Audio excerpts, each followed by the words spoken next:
আমাদের অনেকের ধারণা থাকে যে Adobe Premiere Pro দিয়ে ভিডিও এডিট করার জন্য খুবই ভালো পারফরম্যান্সের কম্পিউটার লাগে। বিষয়টা তেমন নয়। আপনি একদম লো পারফরম্যান্সের কম্পিউটার দিয়ে হয়তো বা এডিট করতে পারবেন, কিন্তু মিড বাজেটের বা মিড লেভেলের যদি পারফরম্যান্সের কম্পিউটার আপনার হয়, তাহলে আপনি বেশ কয়েকটা সেটআপ যদি করেন, তাহলে আপনি খুব ইজিলিতেই এটা দিয়ে এডিট করতে পারবেন। তো আজকে আপনাদেরকে আমি বেশ কয়েকটা সেটআপ দেখাবো। এই সেটআপগুলো যদি আপনি আপনার Adobe Premiere Pro তে অ্যাপ্লাই করেন, তাহলে আপনি মিড বাজেটের একটা কম্পিউটার দিয়ে আপনার Adobe Premiere Pro এর মাধ্যমে যে কোনো ধরনের ভিডিও খুব ইজিলি স্মুথভাবে এডিট করতে পারবেন।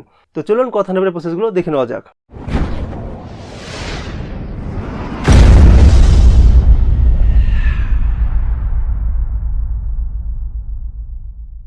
তো সাধারণত আমরা Adobe Premiere Pro তে ভিডিও এডিট করার জন্য নিউ প্রজেক্ট ক্রিয়েট করি। তো নিউ প্রজেক্ট ক্রিয়েট করার পরে সিকোয়েন্স ক্রিয়েট করি।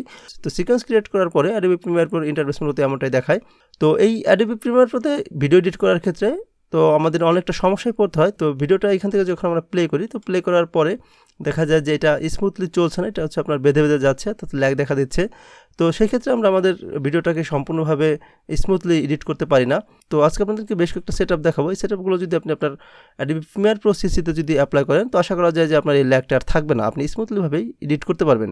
তো ফার্স্ট যে টিপসটা, সেটি আপনার যেখানে যে ভিডিও প্লেব্যাক রেজুলেশন যেটা দেখতে পাচ্ছেন, তো এখানে যদি আমরা ক্লিক করি, তো এখানে ক্লিক করার পরে আপনার কম্পিউটারে যদি এক্সটার্নাল কোনো গ্রাফিক্স কার্ড না থেকে থাকে, তো যদি আপনার এটা বেঁধে বেঁধে যায় প্লে করলে, তো সেই ক্ষেত্রে আপনি এখান থেকে যদি ফুল করে দেন, তাহলে আপনার এটা ফুল রেজুলেশন এটা আপনার হচ্ছে প্লে হবে ভিডিও প্লে করলে। এখান থেকে 1/2 যদি দেন, তাহলে 1/2 অংশ হচ্ছে আপনার রেজুলেশনে প্লে হবে, এবং আপনি এখান থেকে 1/4 যদি 4 করে দেন, তাহলে আপনার হচ্ছে রেজুলেশনের 4 ভাগের 1 ভাগ আপনার হচ্ছে রেজুলেশন এটা প্লে হবে। তো আমরা এইখান থেকে যদি 1/4 করে দিই, তো আপনি এখান থেকে যদি এটাকে প্লে করেন, তাহলে অনেকটা আপনার স্মুথ হয়ে যাবে ভিডিও প্লে। তো এইগুলো হচ্ছে আপনার ফার্স্ট সেটআপ। তো পরবর্তীতে যদি আমরা আরেকটা সেটআপ করতে চাই, তো সেই ক্ষেত্রে আপনি যে এখান থেকে যে একটা রেঞ্জের মতন যে আইকনটা দেখতে পাচ্ছেন, সেটিংস আইকন, তো আমরা এটার উপর ক্লিক করব। তো এটার উপরে ক্লিক করার পরে আপনি এখানে অনেকগুলো অপশন দেখতে পাচ্ছেন। তো এখানে অনেকগুলো অপশনের মধ্যে আপনি যে এখানে দেখতে পাচ্ছেন যে হাই কোয়ালিটি প্লেব্যাক, তো এখানে হাই কোয়ালিটি প্লেব্যাক এটা মূলত টিকমার্ক করা থাকে। তো এখান থেকে যদি আমরা এই টিকমার্কটাকে তুলে দিই, তো তুলে দিলে আপনার এই ভিডিওটা যখন আপনি এখান থেকে প্লে করবেন, তো প্লে করলে আপনার এটা যে হাই কোয়ালিটি একটা রেজুলেশনে আপনার প্লেব্যাক হচ্ছে, তো এখান থেকে টিকমার্কটা তুলে দিলে আপনার এটা একটু রেজুলেশনটা কমে আসবে, তখন আপনি এটাকে প্লে করলে আপনার স্মুথলি এটা প্লে হবে, ল্যাগ আশা করি দেখা দিবে না। তো এটা তো গেল দ্বিতীয় সেটআপ। আমি আপনাদেরকে আরও কয়েকটা সেটআপ দেখাবো। তো এর মধ্যে তৃতীয় যে সেটআপটি রয়েছে, তো আপনি চাইলে এটা আপনার কম্পিউটারে অ্যাপ্লাই করতে পারেন। তো এটা খুবই ইম্পর্টেন্ট একটি সেটআপ। তো আপনি এইখান থেকে তৃতীয় সেটআপটার জন্য যে ফাইলে চলে যাবেন, তো ফাইলে যাওয়ার পরে আমরা এখান থেকে ফাইলে ক্লিক করব। ফাইলে ক্লিক করার পরে আপনি নিচের দিকে আসবেন। নিচের দিকে আসার পরে এই যে নিচের দিকে দেখতে পাচ্ছেন যে প্রজেক্ট সেটিংস নামে একটি অপশন রয়েছে। তো এখান থেকে আমরা এই জেনারেলে ক্লিক করব। তো প্রজেক্ট সেটিংস থেকে জেনারেল আসার পরে আপনি এখানে দেখতে পাচ্ছেন যে ভিডিও রেন্ডারিং অ্যান্ড প্লেব্যাক যে অপশনটা রয়েছে, তো এটার নিচে আপনি দেখতে পাচ্ছেন যে এখানে একটি রেন্ডার নামে একটি অপশন রয়েছে। তো এইখান থেকে যদি আমরা এটাকে ক্লিক করি, তো এখানে দেখেন দুইটা অপশন রয়েছে। তো ফার্স্টে যে অপশনটা, এটা হচ্ছে আপনার কম্পিউটার যদি এক্সটার্নাল কোনো গ্রাফিক্স কার্ড থেকে থাকে, অর্থাৎ আপনার কম্পিউটার যদি কোনো গ্রাফিক্স কার্ড থেকে থাকে, তো আপনি এখান থেকে এটা সিলেক্ট করে দেবেন। তো আপনার কম্পিউটার যদি এক্সটার্নাল কোনো গ্রাফিক্স কার্ড না থেকে থাকে, তাহলে যে নিচের দিকে যে অপশনটা দেখতে পাচ্ছেন mercury playback engine software only, তো এটা থাকবে, এটা আপনার টিকমার্ক করা থাকবে। তো এটা যদি আপনার টিকমার্ক করা থাকে, তো আপনার কম্পিউটারে যদি কোনো এক্সটার্নাল গ্রাফিক্স কার্ড থাকে, তো সেই ক্ষেত্রে আপনি অবশ্যই এখানে এটাকে ক্লিক করে আপনার যে গ্রাফিক্স কার্ড, আপনার যে গ্রাফিক্স কার্ডটা রয়েছে, তো সেই গ্রাফিক্স কার্ডটা সিলেক্ট করে দেবেন। তো এটাকে যদি আপনি সিলেক্ট করেন, তো সেই ক্ষেত্রে আপনি যখন ভিডিওটাকে রেন্ডার করবেন অথবা আপনি যখন ভিডিওটাকে প্লে করবেন, তো ওটা আপনার যে ল্যাগ থাকে বা বেঁধে যায়, এটা আপনার বাঁধবে না, কারণ আপনার যে কম্পিউটার যে এক্সটার্নাল গ্রাফিক্স কার্ড রয়েছে, এটা আপনাকে খুবই হেল্প করবে আপনার এই ভিডিওটাকে রেন্ডার করতে এবং ভিডিওটাকে প্লেব্যাক করতে।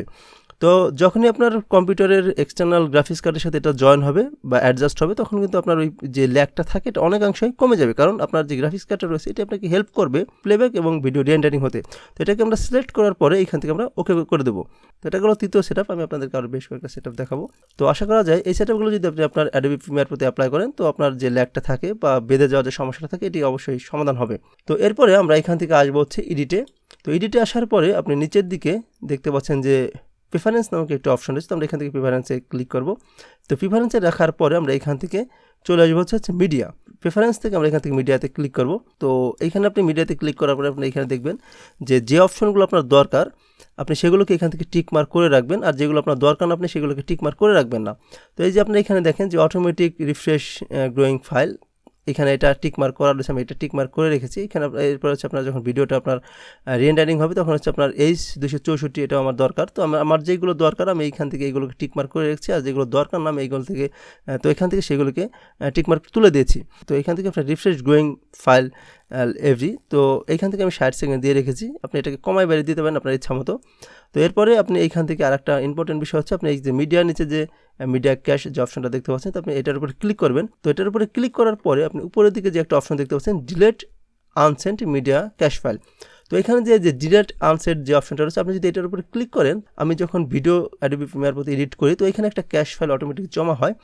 তো এই ক্যাশ ফাইলটা যখন একটা জমা হতে বেশি হয় তখন কিন্তু আপনার কম্পিউটারটা একটু স্লো হয়ে যায়, বা আপনার অ্যাডোবি প্রিমিয়ার প্রতি যখন আপনি ভিডিও এডিট করেন তখন কিন্তু এটা একটু স্লো হয়ে যায়, অর্থাৎ ল্যাগ দেখা দেয়। তো এইখান থেকে আপনি যদি যে ডিলেট আনসেন্ট যেটা রয়েছে এটার উপরে ক্লিক করেন, তো আপনার যে ক্যাশ ফাইলগুলো আপনার এখানে জমা হয়েছে এগুলো সব আপনার ডিলেট হয়ে যাবে। তো এইগুলো যদি আপনার ডিলেট হয়ে যায় সেক্ষেত্রে কিন্তু আপনার কম্পিউটারটা অনেকটা ফাস্ট হয়ে যাবে।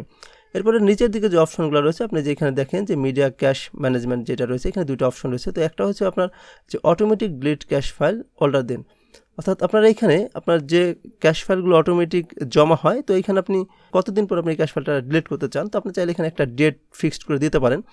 তো আমার একটা ভিডিও এডিট করতে বা একটা ভিডিও থেকে আরেকটা ভিডিওতে যে আমার সর্বোচ্চ সময় লাগে 1 বা 2 দিন, বা এর থেকে বেশি লাগে না, বা আমি এটা আপনার পরবর্তী পর্যায়ে কখনো এই ফাইলগুলো আমি আর ওপেন করি না বা আমার তেমন দরকার হয় না। তো সেই ক্ষেত্রে আমি এটাকে আপনার 15 ডেজ দিয়ে রেখেছি, অর্থাৎ 15 দিন পর আমার যে ক্যাশ ফাইলগুলো অটোমেটিক জমা হয়ে থাকে এটা 15 দিন পার হলে বা 15 দিন ক্রস করলে এটা অটোমেটিক ডিলিট হয়ে যাবে।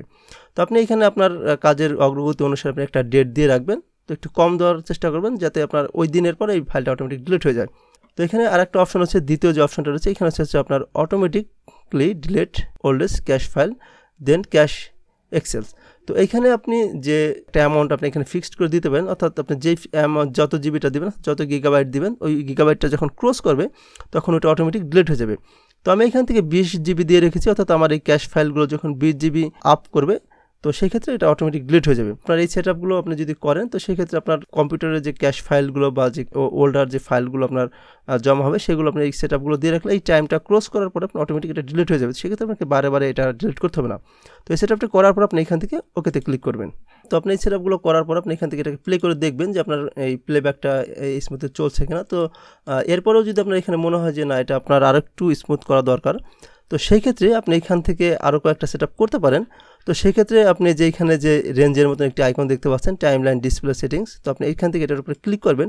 তো এটির কাজ হচ্ছে আপনার টাইমলাইন আপনি যখন ভিডিও এডিট করবেন তখন এখানে আপনার কোন আপনার প্রজেক্টগুলো বা কোন সেটআপগুলো আপনার দরকার, তো আপনি সেইখান থেকে শুধু এই সেটআপগুলো টিকমার্ক করে রাখবেন, আর যেটা আপনার দরকার না আপনি সেগুলোকে এখান থেকে টিকমার্ক তুলে দেবেন। তো আমার এখানে যেই সেটআপগুলো দরকার আমি এইগুলোকে টিকমার্ক করে রেখেছি। আপনি আপনার চাহিদা অনুযায়ী আপনার কাজের অগ্রগতি অনুসারে আপনার যেগুলো দরকার আপনি সেগুলোকে টিকমার্ক করে রাখবেন, এবং যেগুলো দরকার না সেগুলো আপনি তুলে দেবেন। তো আপনার এখানে যত কম থাকবে আপনার স্টোরেজটা কিন্তু ততটাই আপনার স্পেস থাকবে। তো সেক্ষেত্রে আপনার কম্পিউটারের যে ল্যাগটা থাকে বা ভিডিও প্লে করলে যে ল্যাগটা দেখা দেয় এটা অনেকটা কমে যাবে। এখান থেকে আপনি আপনার ইচ্ছা মতো বা আপনি আপনার কাজের অগ্রগতি অনুসারে যেগুলো দরকার সেগুলোকে আপনি টিকমার্ক করে রাখবেন, এবং যেগুলো দরকার সেগুলোকে টিকমার্ক তুলে দেবেন। তো এই সেটআপগুলো যদি আপনি আপনার অ্যাডোবি প্রিমিয়ার প্রতি অ্যাপ্লাই করেন তো আশা করা যায় আপনার কম্পিউটারটা যদি মিড পারফরমেন্সের মধ্যে হয় তো আপনি খুবই স্মুথভাবে আপনার কম্পিউটার দিয়েই অ্যাডোবি প্রিমিয়ার প্রো ব্যবহার করতে পারবেন। তো আপনার কম্পিউটার যদি একদম লো লেভেলের হয়, অর্থাৎ ডুয়েল কোর বা i3, তো সেক্ষেত্রে আপনি এগুলো সেটআপ করেও আপনার কম্পিউটারের এই ভারী সফটওয়্যারটি চালাতে পারবেন না। আর যদি একটু মোটামুটি পারফরমেন্সের হয়, মিড লেভেলের হয়, তো আপনি এই সেটআপগুলো করলে আপনার কম্পিউটারে অ্যাডোবি প্রিমিয়ারটা খুবই স্মুথভাবে চালাতে পারবেন। তো এই কয়েকটা সেটআপ আপনি যদি অ্যাপ্লাই করেন তাহলে আপনি কিন্তু খুব সহজে আপনার কম্পিউটার দিয়ে অ্যাডোবি প্রিমিয়ার প্রো ব্যবহার করতে পারবেন। তো এই ছিল আমাদের আজকের ভিডিও। আমাদের ভিডিওটি যদি আপনার ভালো লাগে থাকে তাহলে অবশ্যই ভিডিওতে একটি লাইক দিবেন, ভিডিওটি কেমন লাগলো কমেন্ট করে আপনার মতামত জানাবেন, এবং আপনি যদি ভিডিওটি ফেসবুক থেকে দেখে থাকেন তাহলে অবশ্যই ফেসবুক আইডি ফলো দিয়ে রাখবেন, এবং ইউটিউব থেকে দেখলে ইউটিউব চ্যানেলটি সাবস্ক্রাইব করে আমাদের সাথেই থাকুন। দেখা হবে পরবর্তীতে নতুন করে ভিডিওতে। ততক্ষণ আপনার সুস্থ থাকুন, ভালো থাকুন। ধন্যবাদ সকলকে।